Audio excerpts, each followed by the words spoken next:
ಇವಾಗ ಏನಪ್ಪ ಅಂದ್ರೆ ಟೈಮ್ ಬಂದು ಇವಾಗ 3 ಗಂಟೆ ಆಯ್ತು. 3 ಗಂಟೆ ಅಂದ್ರೆ ಆ ಕಡೆ ಕೆರೆ ಕಡೆ ಹಸು ಕಟ್ಟಿದ್ದೀನಿ. ಅದಕ್ಕೆ ಹಸು ಬೇರೆ ಕಡೆ ಊಟ ಬಡ್ದು ಬರ್ಬೇಕಂತ ಹೊಂಟೀನಿ. ಅದ್ರಾಗ ಅವತ್ತು ಸಿಕ್ಕಾಪಟ್ಟೆ ಬಿಸಿಲು ಇದೆ ನೋಡಿ, ಎಂತ ಗೊತ್ತಂತ ಮಾರೆ, ಬಿಸಿಲು ಸಿಕ್ಕಾಪಟ್ಟೆ ಬಿಸಿಲು ಅವತ್ತು. ಊಟ ಆಯ್ತಾ ನಿಮ್ಗೆ? ಇವಾಗ ಊಟದ ಟೈಮು. ನಾನು ನಿಮ್ಗೆ ಊಟ ಕೇಳಾಗ್ತೀನಿ. ಊಟ ಆಗಿದ್ರೆ ಊಟ ಆಗೈತೆ ಅಂತ ಕಮೆಂಟ್ ಹಾಕಿ, ಆಗಿಲ್ಲ ಅಂತಂದ್ರೆ ಆಗಿಲ್ಲ ಅಂತ ಹಾಕಿ. ಇವಾಗ ಹಸು ಕಟ್ಟಕ್ಕಂತ ಹೋಗ್ಬೇಕು. ಮುಂದೆ ಸಿಗ್ತೀನಿ ನಾನು, ಅಲ್ಲಿವರೆಗೆ ವೇಟ್ ಮಾಡಿ.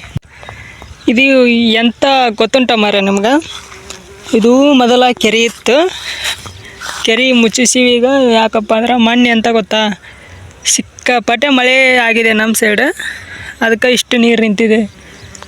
ತುಂಬ ನೀರಿದೆ, ಆಚೆ ಸಹ ಇದೆ ನೀರು. ಈ ಕಡೆ ಸ್ವಲ್ಪ ಉಂಟು ನೀರು.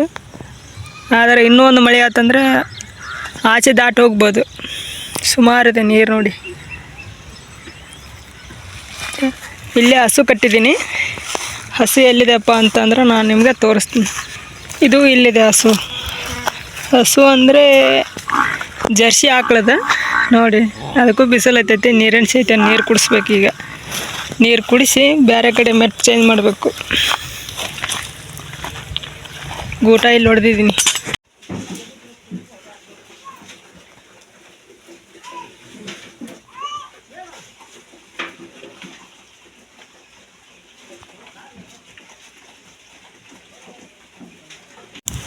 ಇದು ನಮ್ಮದು ಸಾಂಗ್ಲಿ ಎಮ್ಮೆ. ನಿಮಗೆ ಅದು ಪರಿಚಯ ಮಾಡಿಸ್ಕೊಡ್ತೀನಿ. ಇದು ನಮ್ಮದು ಸಾಂಗ್ಲಿ ಎಮ್ಮೆ. ಈಗೊಂದು 8 ತಿಂಗಳದ್ದು ಕರ ಆಯ್ತಿದೆ.